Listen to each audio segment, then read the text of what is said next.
That's right, ladies and gentlemen. It's that time. Welcome to Hell's Honchos. That's right. This is Robert Frankenberg. I'm very excited to have everybody here for episode 3. That's right. It's our 3rd episode, and we got some wacky stuff for you tonight. I'm very excited. I have a co-host tonight. This is a reunion, 3,000 years in the making. This man has been everything from the devil to the freak. You name it. He's been there. He's done it. He's the schmoozer of Long Island theater. You cannot beat this man. That's right. Let's give it up for Mr. Brendan Noble. There he is. Yes. How you doing, Brendan? I'm good. Surrounded by a bunch of creepy dolls, but other than that, can't complain. That's right. Your surroundings definitely make a perfect contrast for our show. So that's wonderful. Very cool, man. So Brendan's joining us. Brendan heads up a lot of different productions, is very involved in the Long Island theater community. If you're in it, you know him. So that's what he does. And why don't you tell us a little bit about yourself, my man? Well, let's see. My main job is I do the marketing for CM Performing Arts Center. So I do their social media, and so Facebook, Twitter, Instagram, YouTube. Anything you see digitally out there, it's usually me putting it out there. Nice. Now with the whole COVID-19 going on, that messed a lot of things up. So I know. we all got hit a little hard with everything going down, you know? Absolutely. A little crazy. Now, the best part is I want to say, like, we always talk about you with the marketing and all that, but I want to talk about you're an actor and a phenomenal one at that. And I've been in a lot of shows with you. I've watched you on the stage, and you're always pretty epic. And one I got to bring up is we got to talk about this. So this was Stage Fright. This was a immersive horror bar that I created with the Paramount up at the Spotlight in Huntington on Main Street, and this is Mr. Brendan Noble starring as one of the characters of that. I mean, look at that face, man! Come on.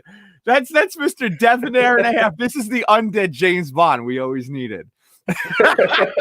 But what is it like, for you? You've played so many roles. Do you like being the villain and the evil guy? Do you like being the good guy, the sidekick? What are your favorite kind of roles to play?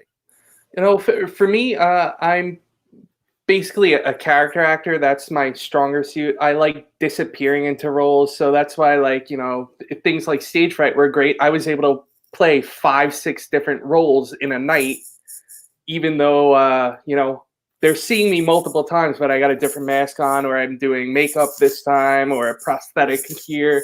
So I like disappearing into the different roles and keeping people guessing, like, wait, was that just the same guy we just saw? So things like that. Absolutely, man. It's and that's always been fun because we've been in a range of shows, and I think first was Living Dead Mafia with Twitch Productions, and that's going way back. And then we were in Qualia, and even later with Salvatore Rizzo, going on with all that, and then oh my God, there's just so many different things that we've done all the way up until now. And then you were just at my haunted house actually last year for a few nights. We had you as a guest actor. Yeah, that was a lot of fun. Which once again, the demonic mask, throwing it on and being the, and that is one thing that I have to say that's always great about working with you is that we get a lot of actors who they want to be the coolest character, but they don't want to work for it. And right, the mask that you wore is like a 15-pound hunk of silicone, and it's this crazy horned, demon, a devil, and Brendan was just killing it all night long without a break, without anything. I mean, this guy was just, it was nuts. I think for me, it's like it's a mutual acquaintance of ours, Doug Jones. Oh man, Dougie, the greatest actor you will never know, because all of his roles, he's some completely new character that you've never seen before. Absolutely, man. And that's, for me, that's what I love about what we do too, is there's acting, and then there's haunting, which is still acting, but in different aspect, depending on what role you're in. But it's so much fun to be something from another world, because you never really get the chance to evolve that way as an actor and really think like that, So that's cool, man. Let's check out. I know we got a few people with us tonight. I know we got Lou's in here. Lou's been checking great music again from our intro credits. So that's wonderful. We got Frank kicking it up here. That's right. Hi, Frank. How you doing? We got an Evelyn Frankenberg. We even got a Jill Long Frankenberg. Look at that. And it's some cool stuff, guys. So we got a lot of stuff coming up for you. Let's talk a little bit about what we got on the show for tonight. So one thing I do want to say is our show is officially being broadcasted tonight. We are on the Hell's Honcho Facebook page. So if you're watching, if you're listening, please invite your friends, show them what we're all about, show them how insane we are. You know, let them know about all the craziness because it's great to see. And also, we're officially on YouTube now. So we're broadcasting on both platforms. And you can subscribe to our YouTube channel at Hell's Honchos. Very simple. You'll see that we're up there live right now. And this way you guys can stay up to date every time that we have a show. We're looking to launch a show about every 2 or 3 days. So we're looking at maybe a Monday, Wednesday, Friday schedules where we're looking at, guys. All right. Coming up. Me and Brendan are going to go take a little stroll down our memory lane here with Zombie. So this is a really cool thing, guys, that me and Brendan stumbled upon, and we thought we were going to die, but it was really cool. We got to see this play entitled Zombie with Bill Connington. It was written by Joyce, Caroll, Oats, and basically, I would say, I mean, correct me if I'm wrong, but it was very influential of the story of Jeffrey Dahmer, no? Oh, absolutely. The character that Joyce Carol Oates based the character of Zombie on was Jeffrey Dahmer. So it's very much inspired there. Absolutely, man. And we're going to get to that. And we got, they actually did a short film that I was lucky enough to see that actually premiered. I don't know if it premiered, but it was at the Macabre Fair Film Festival. And while I was working there, I actually got a chance to see it. And it's really disturbing, but really good. So we're going to play that trailer a little bit later. Going down, what else we got tonight? We got Chuckys Insult Emporium. That's right. We're going to check out a video, guys. We got sent to us from YouTuber CLK Kent. That's right. Clark Kent in the hiding. And it's actually the guy who did the voice for Chucky at Universal Studios Hollywood Horror Nights in 1999. So we're going to be checking out a little bit of that, having some good laughs. We got our Odd World fact check tonight. We're going to be talking about the Titanic and some cell phones. That ain't weird enough. And we're also going to be talking about the Holidayz in Hell maze. That's right. Halloween Horror Nights last year did a maze completely based on all different holidays. They had a Thanksgiving and Easter. It was really cool. Even at St. Patrick's Day. It was really cool. So we're going to check that out. And we're also going to check out the infamous Universal Monster Maze that was in 2018 at Halloween Horror Nights in Universal Studios. The video we have that, though it was at Orlando and Hollywood, we're going to check out the Hollywood version tonight. What else are we going to talk about? Brendan, what movie are we going to talk about tonight? What movie? Paranormal Activity. That's right. We're going to talk about this awesome film, guys. We're going to talk about some facts about it and just overall how great this film is. We're going to see if we can pull up the trailer too later. Now, also moving from that, we want to thank our video suppliers tonight. So, of course, you can check them out on YouTube at Theme Park HD, as well as, like we said, Clark Kent, CLK Kent. And if you guys log on to his channel, he's also got actually more videos of his work at Universal Studios, as well as some other Chucky videos. They're very funny. He's been there for a few years, pulling those laughs out. And let's talk about something really big starting off the show here. Something that I know I'm excited about. I think Brendan's going to be excited about. It's two separate titles in the same sentence that we never thought would happen. But we got YouTube and Phantom of the Opera. So this is pretty crazy, guys. Andrew Lloyd Webber. I don't know if everybody knows there is a channel on YouTube right now that is The Show Must Go On, and he has been putting up. I think we had Joseph in the Amazing Technicolor Dreamcoat. We had Jesus Christ Superstar, and everybody's been waiting for what the next one is, and they've announced that it's Phantom of the Opera. And I think everybody's really excited because you really don't get to see much of Phantom. They've always kept it a big mystery. Not a lot of media press of the show. There's really no full videos on YouTube to watch. So this is a big treat for us because other than that, you have, I think it was the 25th anniversary concert. I always forget which one it was, but they had the one where they were at Royal Albert Hall. And They had Antonio Banderas was there and all the fandom. It was Michael Crawford was there, you know. So it was quite phenomenal. And that is on Friday, this Friday, guys, April 17th. Anything you want to add over there about that Phantom business? Related to Phantom, there's Phantom of the Opera, which everybody knows, and then there's also Phantom, which is a completely separate musical. Yes, written yes. by I was completely confused when I saw that one time. yeah, it's written by Maury Yestin and Arthur Cope. They're the same team that did Titanic the musical. Oh, really? Yeah, and I actually was in a production of Phantom 2 Octobers ago at the CM Performing Arts Center, and it's crazy. Like the script is almost the same. They changed, some of the characters around, but I think that Phantom stays more true to the book than Phantom of the Opera. But Phantom of the Opera is the popular one that took off. What would you list as your top 2 favorite differences between the shows? The top 2 differences, I think that like the ending of Phantom to me is a bit more powerful. He's more forgiving. Okay. You feel bad for him in the end, and not in like you're forced to feel bad. Like you actually feel that he's trying to redeem himself. That he's not really as creepy as people make him out to be. Right. Okay. Interesting. Yeah. All right, that's one. What's our second? Second one, I think is in Phantom of the Opera. The love triangle dynamic is very different than in Phantom.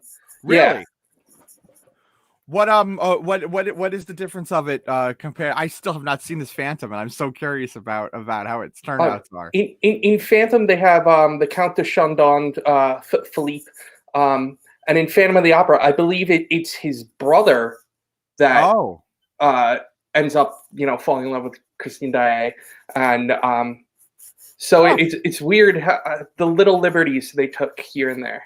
Yeah, that's pretty cool though. That's very interesting, man. And I want to give a shout out really quick because we do have Lou was reminding us that Al Calianis is watching. And something I do want to having Lou and Al on is always really cool. Lou and Al have they are world-renowned circus performers. They specialize in the clown business, and they've actually performed with Big Apple Circus, Zippo Circus, London. They've been all over. They just got back to I believe it was Circus Sarasota. They were coming back from just a few weeks ago, about a month or 2 ago, and they're awesome people. So glad to have you guys with us. And also, really quick, while we're on Phantom, we have the fabulous Miss Riella Viana with us. And Riella said that Phantom of the Opera was my first musical obsession. Honestly, love the movie adaptation as well. All right, so I want to go here really quick. Brendan, Broadway or movie? What do you think? Are they both good? Is one better than the other? What's your feelings?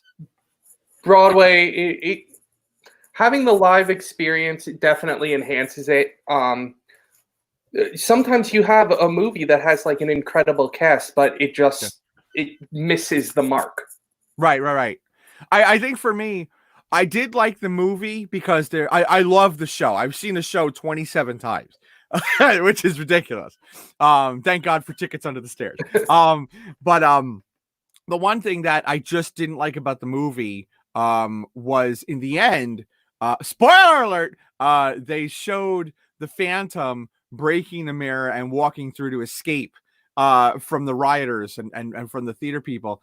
And in the play, spoiler alert, he simply sits in the chair, covers himself with the black cloth, and disappears. And it was just such a magic moment on stage because you didn't know what the true ending was. It was left up to you. Right. So I think for me, I think the movie was great though, because we did get to see things like a very different color scheme for Masquerade. Right. That was very different. And also the tunnels, the whole underground scenes, all of that. We got to see a lot more. Now I have to say they did keep it true though, because when you see the show, for me, I actually liked the fact that in the show, and I don't remember how it was in the movie, but after Christine betrays him, the gold angel is hanging above the stage, and the Phantom is in the angel the whole time, and you don't know. And he comes out, and then he sings his "That's All I Asked of You" with the "So It'll Be War Upon You Both." I think it's the end of Act 1, and in the movie, they were just on the roof, and he was just standing on the roof hiding, and it just kind of lost that that magic, for me. But I do think the movie is something to be celebrated because it got it out also to a lot of people who don't go to Broadway. That is something that, it's that pro con of, we're getting musicals made. Are they always true to what the original source material is? Not always, but they're bringing a more diverse audience. They're expanding the musical world, so to speak, to the masses. I mean, in terms of an Andrew Lloyd Webber musical movie, it's definitely a lot better than Cats. Yeah, yeah, we're not talking about the hairy butthole. Yeah, the Cats musical. I still have yet to see. I've seen snippets of it, and I'm nervous. I feel like I need to be on LSD to actually watch it. I feel like if I am watching that, I need to accidentally trip on shrooms or something. That's that could be very true, man. It's gonna be very interesting. Now let's take a look here. I want to bring up so we've got logged up here. I got the trailer for the zombie film. Nice. So I'm gonna let it play, and then everybody can watch it, and then I'll bring us back and we can talk about all the stuff about when we saw this show in the tiny theater row theater with some folding chairs and 2 lights. So here we go. My name is Quentin P.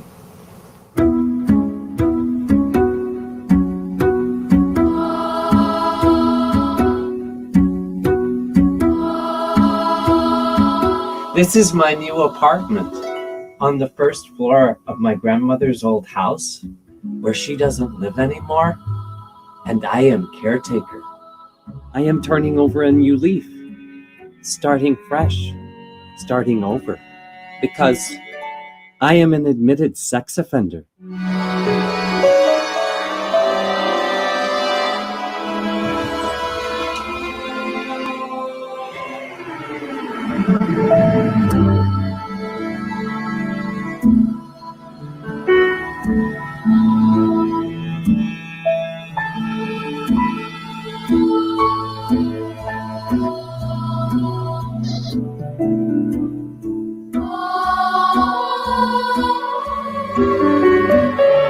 What? All right. So, yeah, where do we start? So, the film, by the way, Brendan, was very disturbing. I don't know if you guys can see it. But it's floating out there. I think it's on YouTube actually. But for anybody that actually gets to watch it, there's all the simulated scenes that were simulated in the theatrical show were actually done in the movie, and it was very disturbing. Oh wow! Yeah, and Brendan knows from what we saw. I think he took his wallet, man. That was the best. So, all right, so let's start. Let's start with some facts here, guys. Zombie itself was a play based on the novella by New York Times bestselling author Joyce Caroll Oats. It was starring a one-man show that is Bill Connington. The show performance was at Theater Row, and the year was 2009. It opened up in March. Me and Brendan were lucky enough to score tickets to see this show. Unlucky enough, lucky enough. And it was one hell of a roller coaster, right? It was one hell of a roller coaster. So let's talk about when we first got there. So for anyone that hasn't been to Theater Row, it's, what is it, 4 theaters? I think it's 4 theaters. Yeah, there's either 4 or 5, and there's different floors. Yeah. And some are smaller than others, and I think we were in the smallest one. We were in the smallest, so we're going up the stairs and up the stairs and up the stairs with the elevator. We're like, oh, all right. And we notice that the lobbies are getting smaller, and we get to the top floor, and it's like a broom closet hallway, and we're like, all right, what's going on? So they open the doors, we go inside, and it's literally maybe 20 folding chairs, a completely concrete room, concrete floor, nothing in it. Painted pitch black with 2 little lights on the floor facing the stage. There's a table with a chessboard, a dummy that's like this, and that really was it. Maybe a pot in the corner, and it was very simple. And we both looked at each other. We were waiting for more people to come, and nobody came. It was just us. So the 2 of us, they closed the door, and now we're in this room. It's pitch dark except for the little light, and we hear this ominous like it was like a violin overture, very, very quiet, very, very subtle.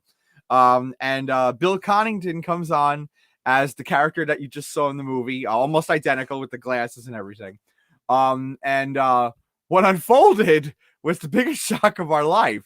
I mean, how do you feel? I loved it, probably for my own sick and twisted reasons. How did you feel when you saw what it was?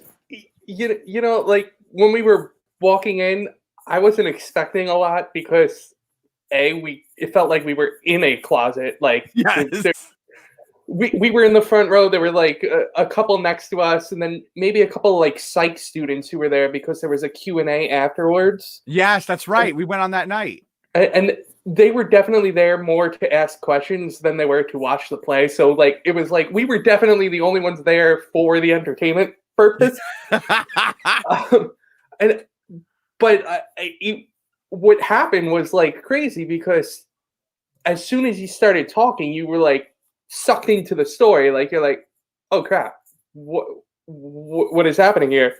And the way it was crafted, he acts everything out with this dummy, like whenever it has to be like another person, but sometimes during flashbacks, he'll like talk about somebody he ran into on the street.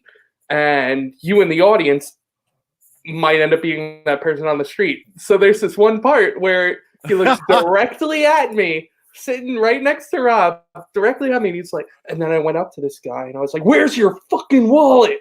And so there I am, literally taking my wallet. I remember that. Handing him my wallet. I'm like, just take the money. Just take the money. I don't want to die. Oh, it was great, man. It was, you know, and that's, I think what it was that, you know, sometimes when you see a one-man show, it can make it or break it. You know, you really have to have somebody who's committed. And let me tell you something, Bill Connington can just look right through you. You are not there. It didn't matter how full or how little that audience was.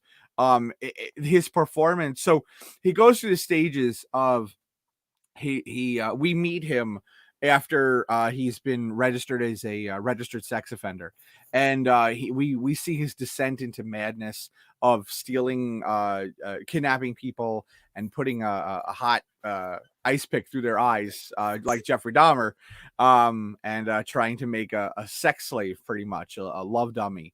And in the end, he ends up getting caught, and the play ends with him zippering up an orange jumpsuit, and he's in jail like Jeffrey Dahmer.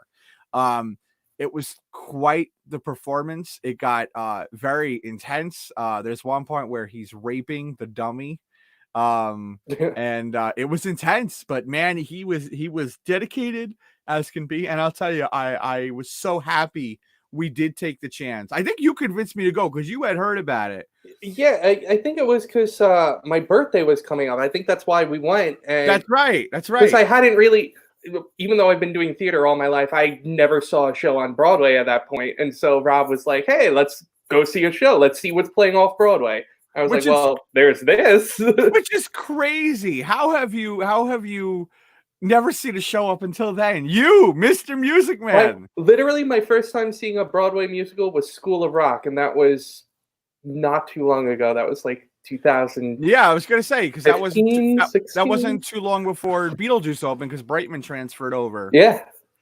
Which, funny enough, we're talking about them with they just because I just realized that Will Blum, who is Alex Brightman's understudy, was also his understudy for not Rock of Ages, School of Rock. School of Rock, yeah. Which is so funny, like what a tag team, so to speak, you know. But yeah, we happened to be there, and then they did a Q&A afterwards, and I believe if I'm not wrong, Joyce Caroll Oats was there that night. Yes, she was. Right, because I remember we were like, you know, they had talked about it. I mean, and again, you're talking about this is a New York Times best-selling author. I mean, she's all over the place. Right. She's right now she's on masterclass. She's teaching masterclasses right now. So it's like this is somebody that's really, really up there, and to be in the same room and the presence of somebody like that, who took on writing this, her stories were really incredible because a few people were asking her about the research and how she got it, and she was talking about how she did interview, if I was correct, some inmates that she was talking to and psychological evaluation of these people. And the show is awesome. We left there going like, but it was so good. Anything to add to that to the show? Well, related to the show, recently this fall I did a workshop production called In Pieces, which was Oh yeah. It was a play meets an escape room meets a murder mystery all thrown into one. Yes. And part of the show was that one of the actors was a serial killer, and the audience would have to guess at the end who the killer was. Now, I won't divulge into it, but all of us did our research into what a serial killer thinks like, so that way, if it happened to be us that particular night, we would know what to convey emotionally, or lack thereof. And so I reached out to Bill Connington, and I had asked him, who did he talk to when he was doing zombie, for character research?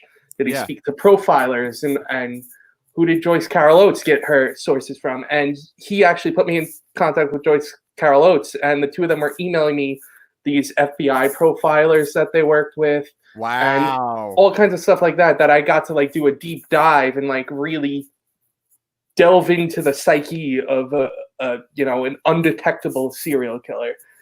And Dude, I think crazy. that enhanced the performance, because the four of us collectively were doing this deep dive work. So by the end, the audience is I think it's all of them. I don't know. Dude, that's crazy. I didn't know that you got to speak to them on that personal level. That's awesome. Yeah. Wow, that's such a treat, dude. Thank you for sharing that, man. That's what I love about having guests on here is I can talk as much as I can talk, but it's just me. Getting to hear other stories from other people is all what this show is about. We love having new guests. We love having people that bring new information, everything. And it's just hearing things like that. That's so awesome that you got to actually work with the people who originally, were something in that we saw, oh my God, 11, 12 years ago. That's so crazy. Cool. That's awesome, man. So yeah, guys, Zombie is out there. You can find it on YouTube. Like I said, it's starring Bill Connington.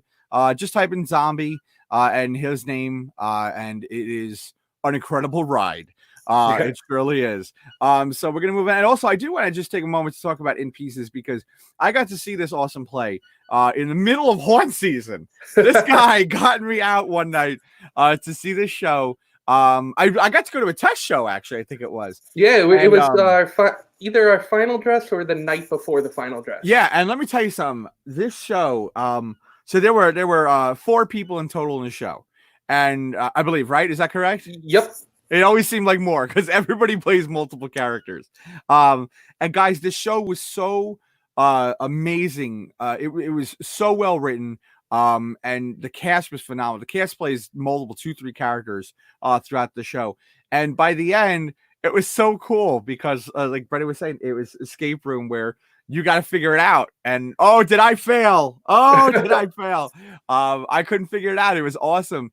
And let me tell you something. What was really cool for me was they did all the endings, so they wanted to practice it, and seeing how each ending was different with its own variations, but still true to the story, was just an incredible, just testament to how talented everybody was in that show.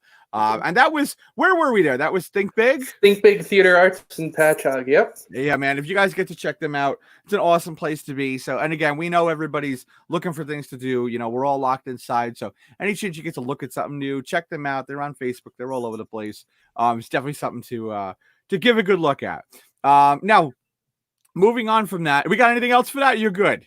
I will say one part of In Pieces with the escape room, part of it was you had to guess not only who the killer was, but you had to guess a password. Now, throughout the show, different clues are given to the audience, and there's a code to scramble the letters of these clues to figure out what the actual password is.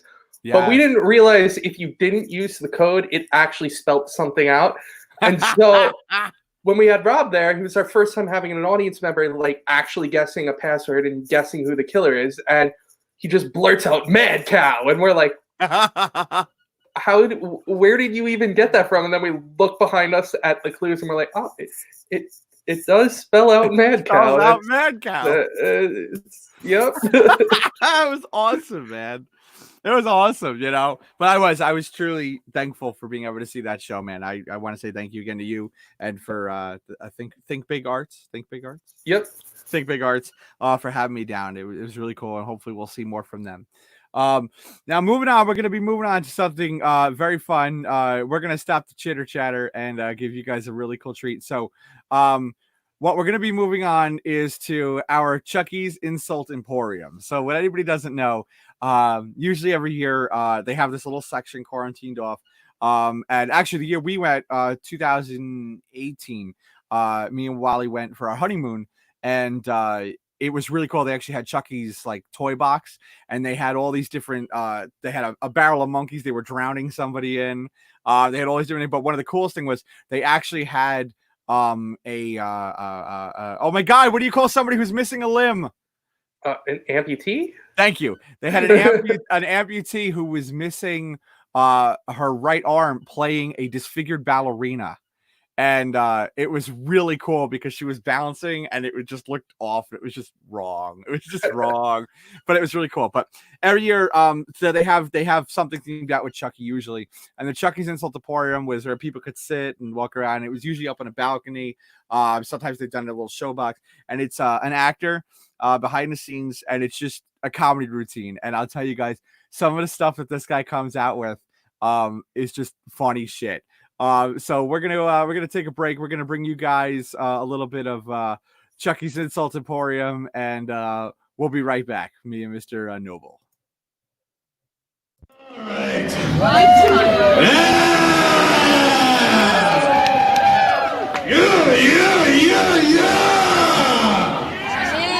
Woo! All right, fantastic. Look at you people. Look at you!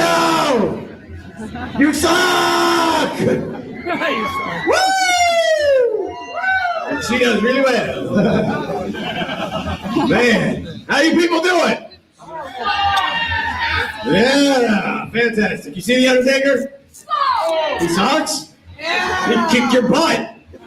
Prepubescent bastard. I'll tell him you said that. Man. All right. What'd you say? Oh, you shut up pretty quickly, didn't there? Chucky. What? Nothing. Yeah.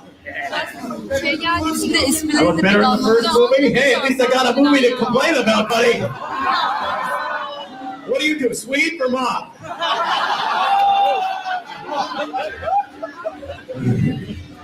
Oh, man. What else we got here? We got some beautiful babies here. Hey, look at that. How are you? Oh.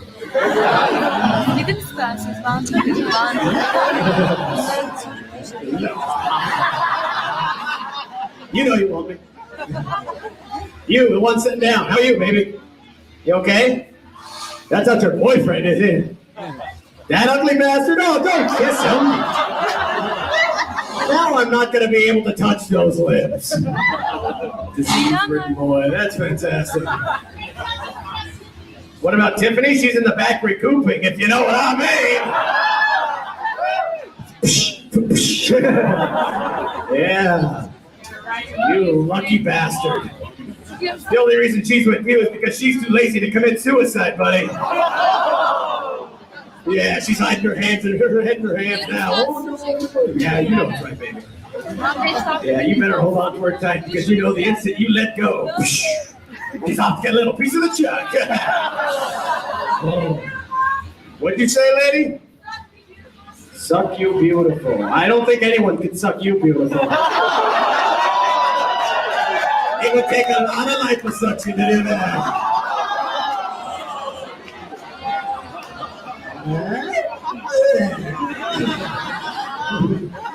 But thanks for the joke. You got anything else, baby? Or did that sufficiently shut you up? What'd you say again? Okay, yeah, that's right. No, it wasn't me. It was him. Oh, no, I love you. Well, then what did he say? I said you want some water. Do I want some water? Yeah. Why? I don't need to be cleaned. I wasn't with your mom last night.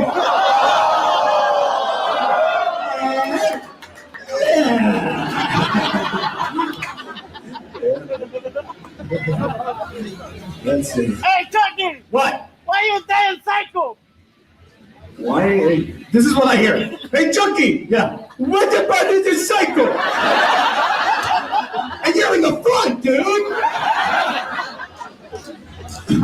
What did you say? Yeah. I need a haircut. Hey, this isn't my fault. Your mom was too rough last night. She was like, oh, Chucky, you're so good. Your mom was better when I made you. My mom was better when you made me? Hey, man, I would have been your father, except the monkey beat me up the stairs.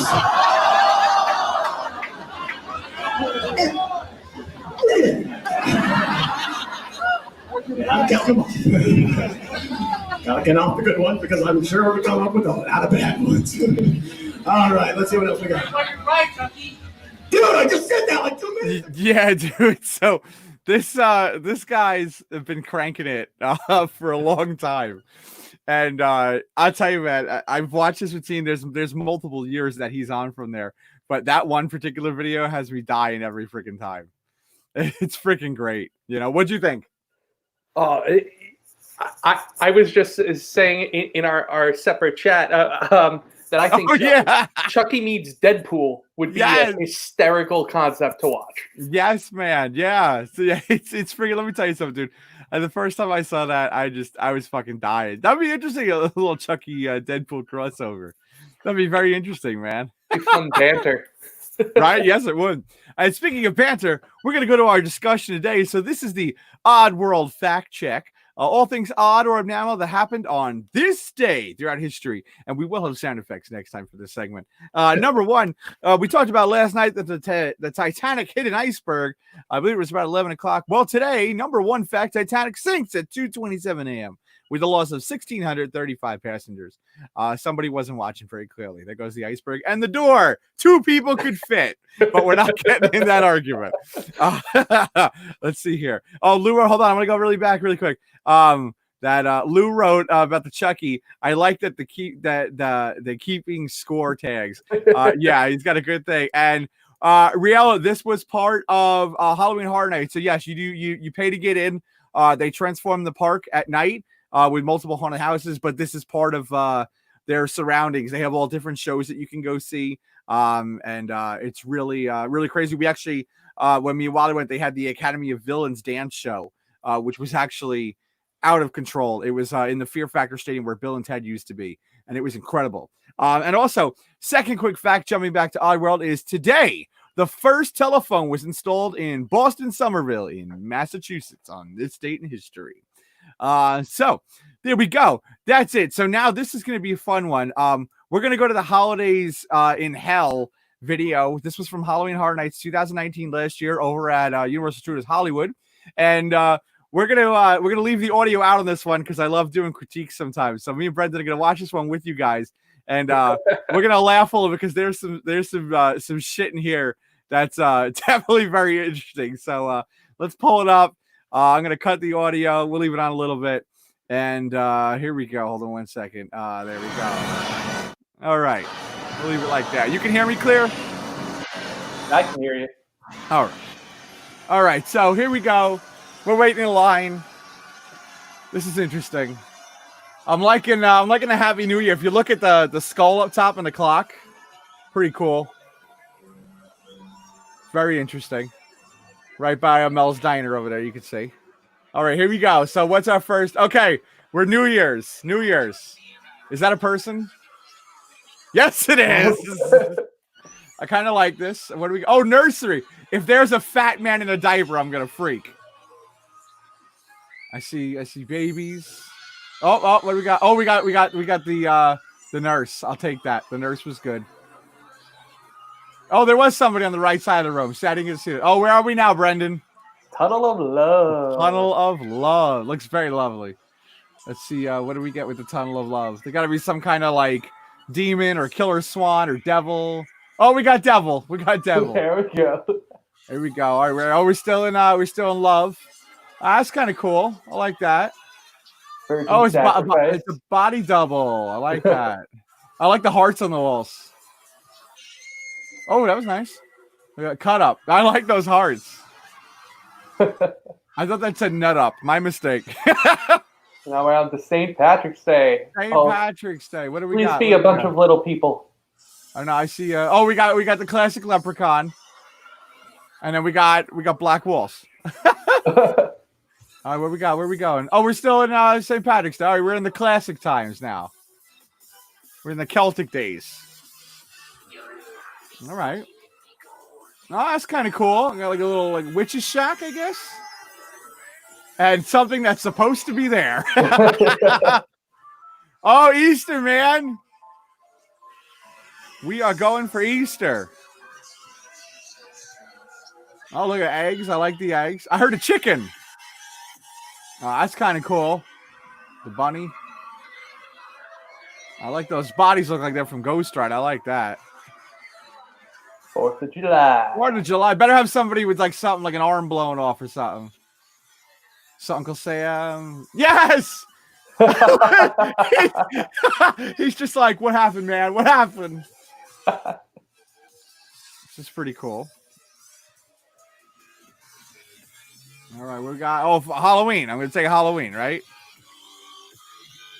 We're nearing the end, so this is kind of cool. Oh, he was real. Oh, he was real. There we go. I like the shadow suits. That's a whole bunch of Gordy mess there. Thanksgiving. That didn't look right when it first walked in. Well, Thanksgiving. What's going on here? I'm confused. We got the turkey man. I was gonna say, I hope it's the turkey eating people. It is. Oh, and we got Christmas. There better be evil Mrs. Claus or Mr. Claus. What's going on in here? I don't know. Oh, we got Devil Claus. That's a new one. Very cool. Oh, and then that's their little walk up where you got the roamers up there. Oh, yeah, guys. There you go. Theme Park HD, man. Check them out, guys. They got tons of different videos over there. All right. So what was your opinion on what we just saw? It's funny. The show that would have been playing at my theater right now would have been Irving Berlin's Holiday Inn, which goes through all of those holidays. Yeah, I was going to say. So I'm like, oh, it's the haunted house version. That's pretty funny. One of the things I like about watching these is like, they have a huge budget, and I'm watching it, and I'm like, the amount of stuff from there that could be replicated on the budget that like a Long Island haunt gets. Yeah. And more effectively.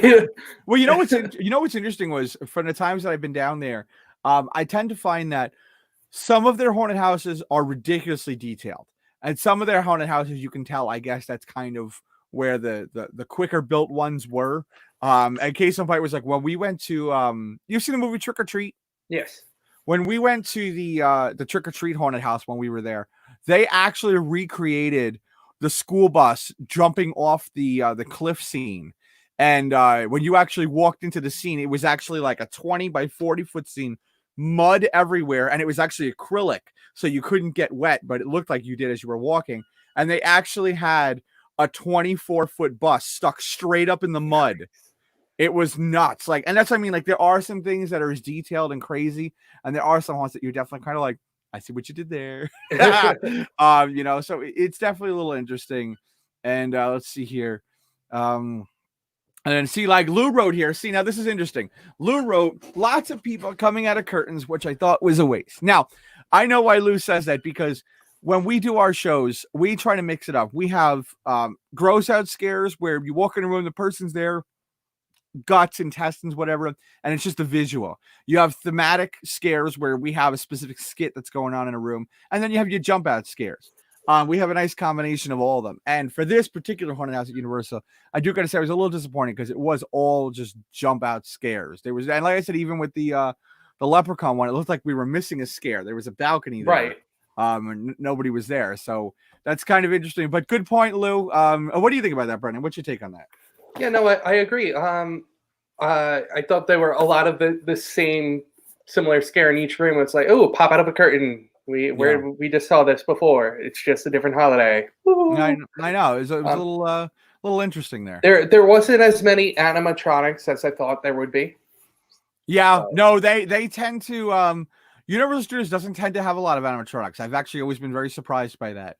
They usually have one or two big ones. Like last season, the big thing was Stranger Things. And they actually built a life-size mind flayer from the mall. Nice. And it had a moving head, and it was ridiculous. So there is always usually one or two big ones. American Werewolf in London, they did have 3 or 4 werewolves that were animatronics, but in all the videos you find, usually 1 or 2 of them are broken. So I don't know if maybe they've strayed away from it over the times, but that seems to be the general gist of it. Now, speaking of that, we have speaking of werewolves, there's nothing wrong with werewolves. We're gonna go to our next video, which is the Universal Horror Nights Universal Monsters Maze. I had to make sure I said that right, as that was a whole lot going on there. So we're gonna jump in again. This guy's is from Theme Park HD. This is Universal Studios Hollywood, California, and this is a Universal Monsters Maze. So me and Brendan are gonna jump out, and we'll be right back. Enjoy this little maze for you guys.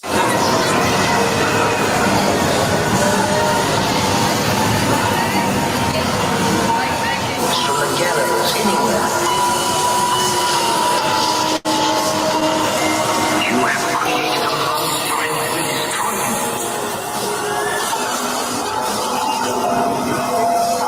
You understand your mysteries of life.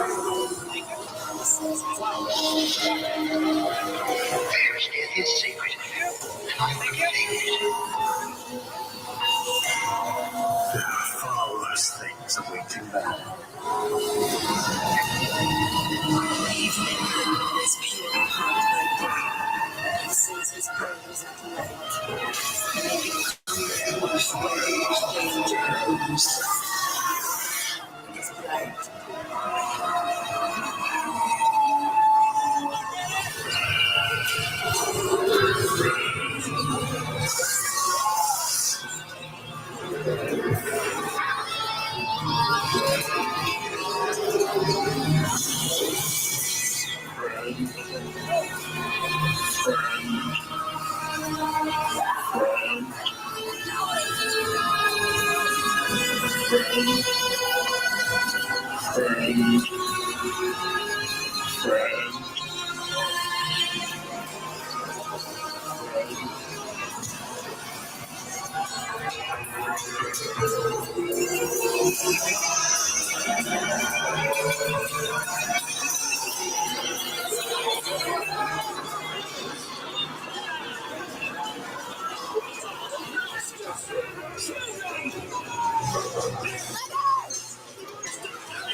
It's easy, really. A few chemicals get together.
Feast your eyes.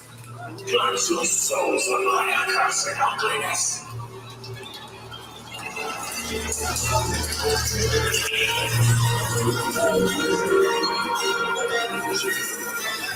Feast your eyes. What music they make. Children of the night. What music they make. Children of the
All right, so there we are.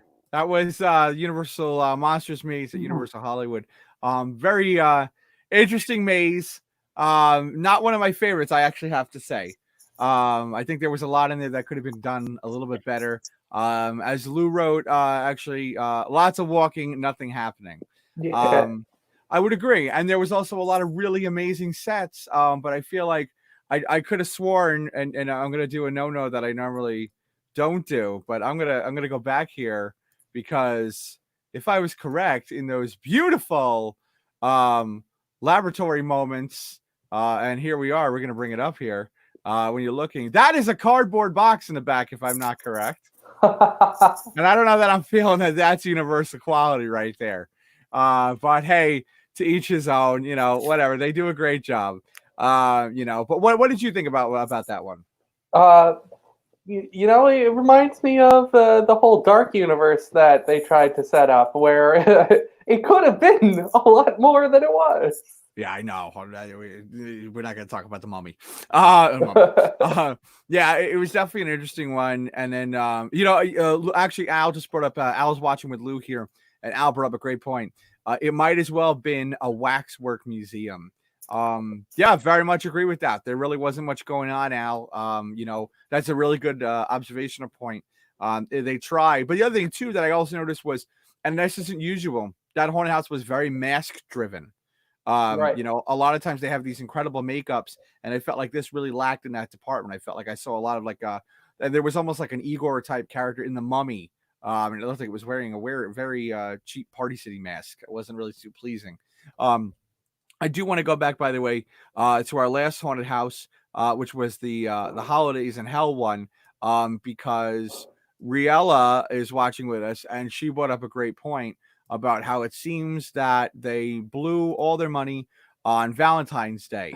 And I would agree, because a lot of these scenes, these are not cheap scenes to make. A lot of this has a lot of detail, especially the hearts and everything on the top. And then Lou, we had from Lou here, was that her favorite part was the legless guy.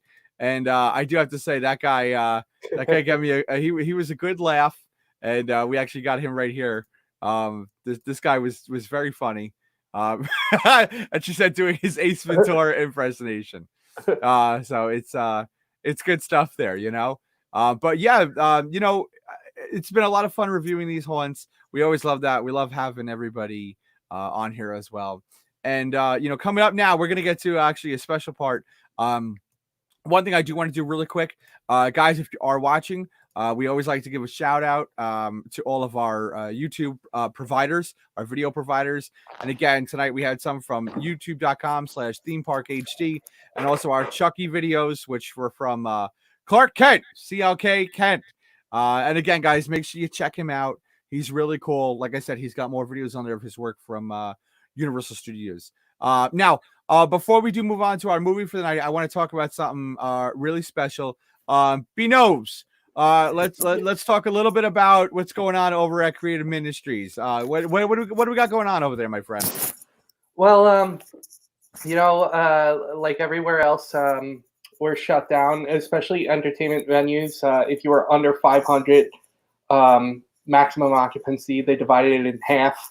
Then from there, it became 25%, and that now it's just any events of 5 or more aren't allowed to happen. My brother's being annoying.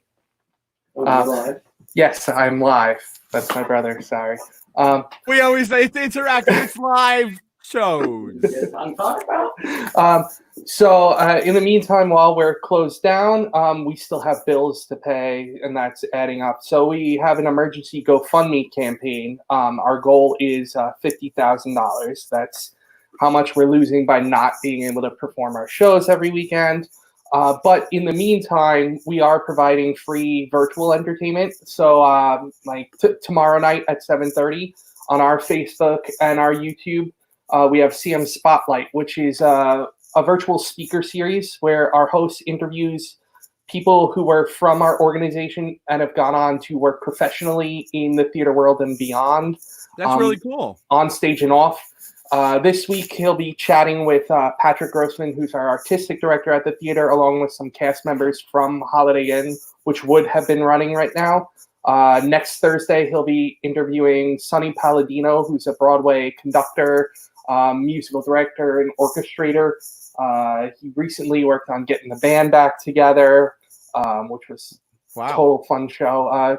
He's worked on a whole bunch of stuff. I can't even think of what he's working on right now, but he's been around. And then the Thursday, the 30th, he'll be interviewing Jane Monheit, who she's an incredible jazz musician. She's performed with Michael Bublé all over the country, all over the world. So that's really cool.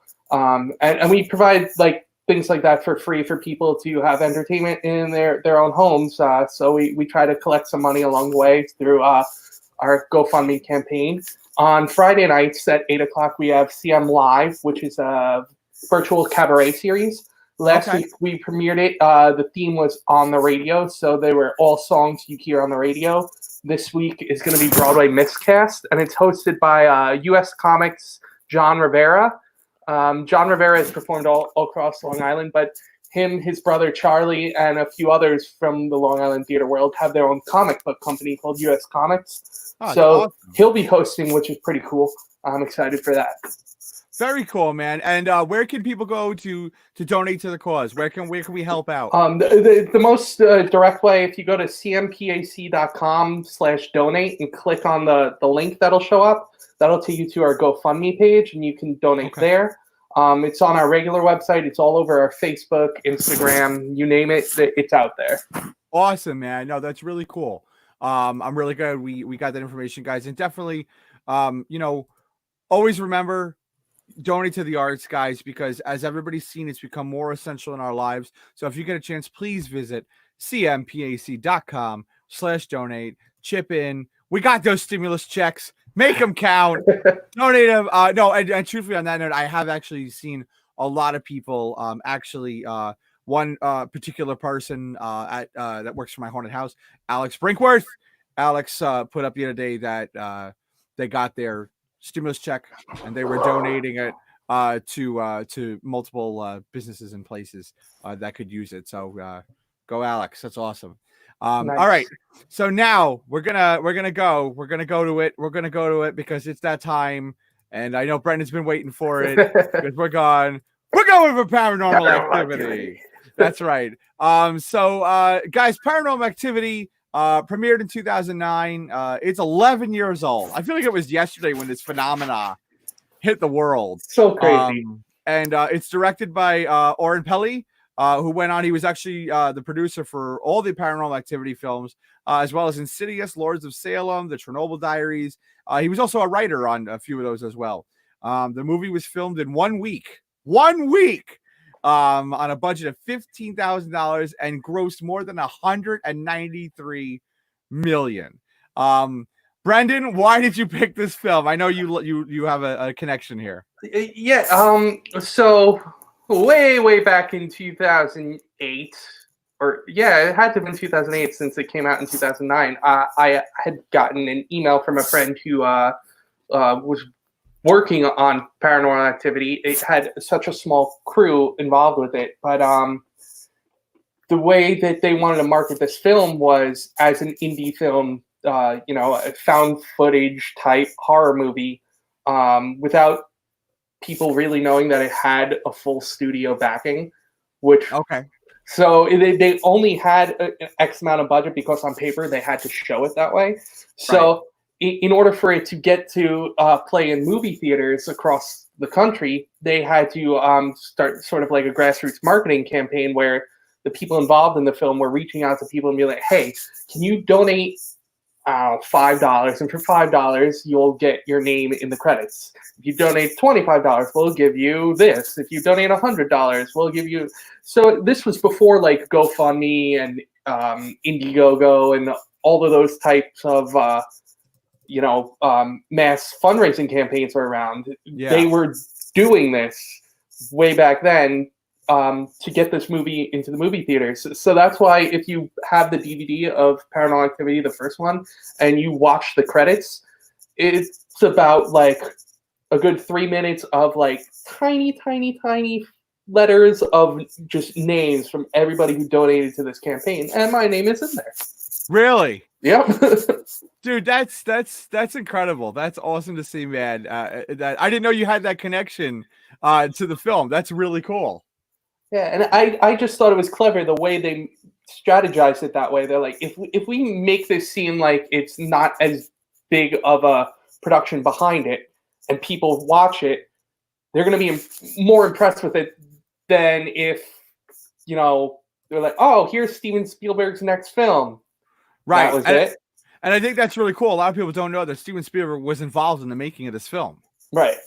Which is like absolutely just amazing. That's God of cinema knocking at your door, which is really cool. And I mean, the film itself to me too, it changed the game on the POV films because really up in the POV scene, you had Blair Witch Project, but that was really our POV scene. I mean, if you go back to that, really the first POV scenes, you go back to Evil Dead, zooming through the woods and things like that. Right. Those scenes were revolutionary in the cinematic world.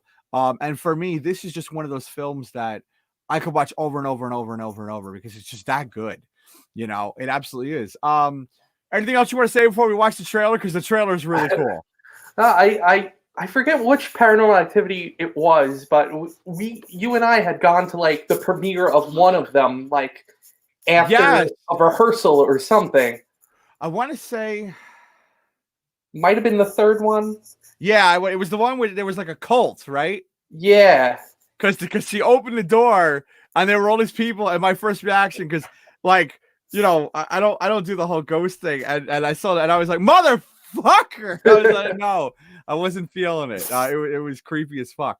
I think it was the third one though. It was like the marked ones or something.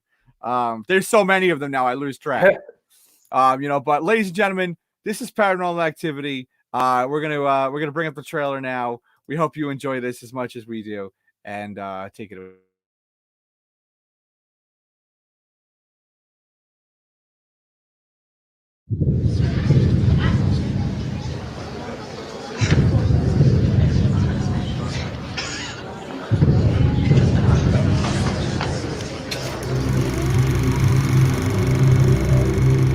High-def camera on. My girlfriend Katie, she thinks there's something in the house. I don't know. You believe me, right? I think we're gonna have a very interesting time capturing whatever paranormal phenomena is occurring or is not occurring. Windows are locked, doors are locked, alarm is on. Hearing a weird sound. Something's here. I feel it breathing on me. There's footsteps in, but there's no footsteps out. Oh, God. Oh, my God. If you do try to play games with it, that's inviting it in.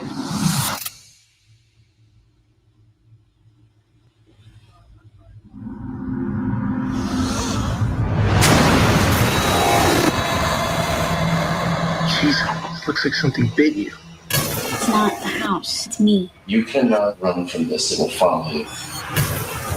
I'm in control. You're not in control. What's happening to me? This thing left a message. If it's not a ghost, what is it?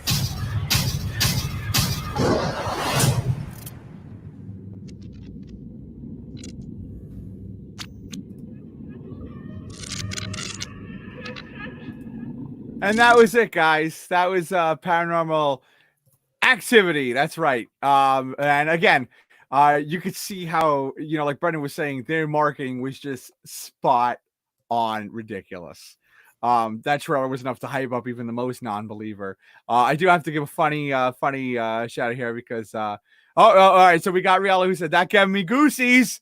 We got some goosebumps going, but also the first one was good. And then they kept going. Yeah, and they did get a little silly.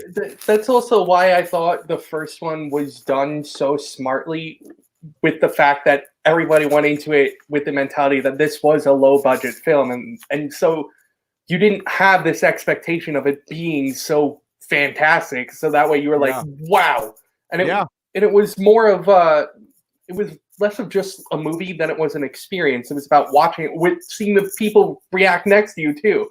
It reminds me of being in the audience of The Experiment. Oh God, The Experiment! No.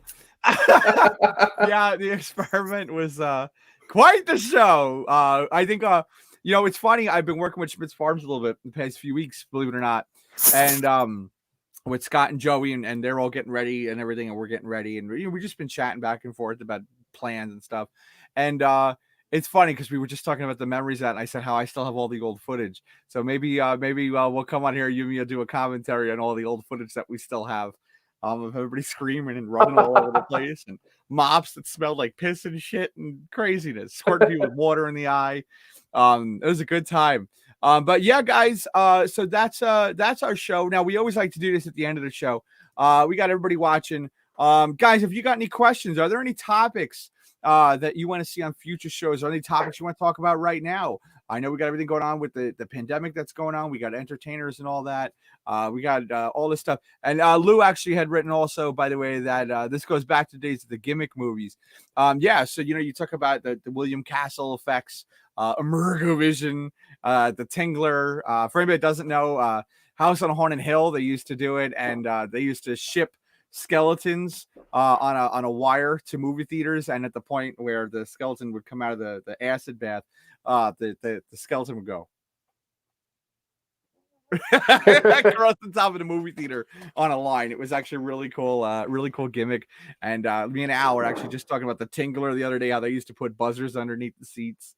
Some really cool things that actually inspired a lot of what I do. I know a lot of what Aiden P. Finnegan, he is the William Castle aficionado over there, so he's doing good. Like I said, we'll give it a few more seconds, see if anybody types anything in here.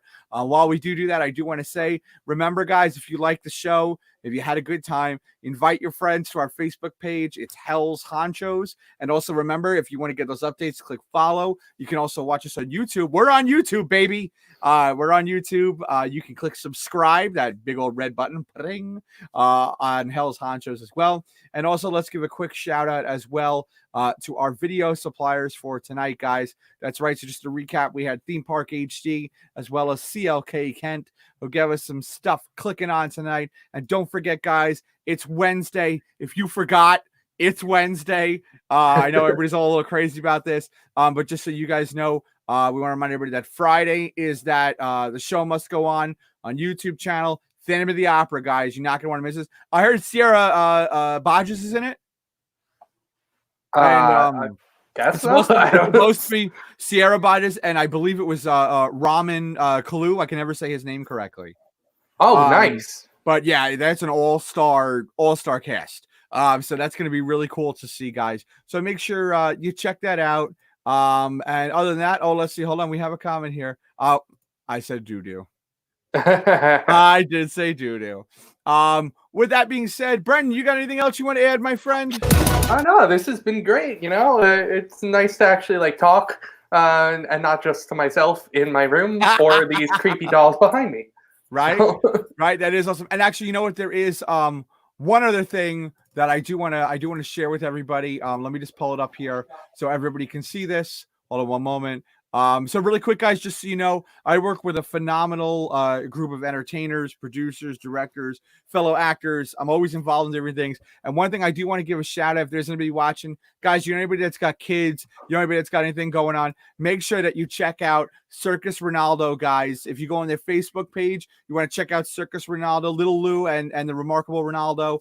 Also their website, circusronaldoNYC.com. They have a live workshop that's coming online Friday, 1 p.m. It's free for the kids. That's right. You bring a plastic bag, 3 plastic bags, and you can participate. They're all interactive, guys. They are one of the world's first digital circuses. So make sure you give them some love over there. They need some love. So definitely check that out. And that's about where we're at for this time. So Brendan, I want to thank you very much for coming on tonight. I had a blast. I hope you had a blast. Absolutely. It's really good. And I want to talk about really quick what's going on, you know, because we're talking about paranormal activity, we talk about the supernatural. What the fuck is behind you? Because they've been staring at me the entire show. No, it's great. I understand that's like a real doll collection. That's a legit. Yeah, my mom collects dolls, so they're all over in this room I'm in right now. Like literally all over, and not only this room but also in our dining room. Like in the dining room too. You're eating dinner and they're staring at you watching.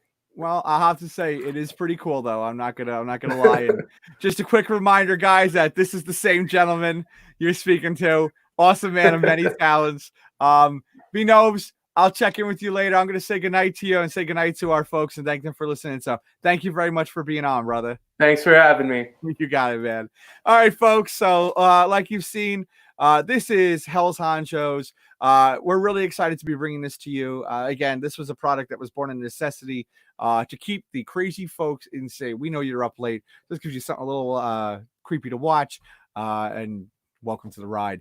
So make sure, again, Facebook, Hell's Honchos, YouTube as well, Hell's Honchos, guys. Make sure to check it out. We're going to have lots more stuff coming on with you guys. And we got a ton of that. And that's about it, guys. So I really hope you enjoyed the show. This is episode 3. We're on episode 3 already. We'll be back next week with some new episodes. Please share the love. Thank you very much for joining us, guys.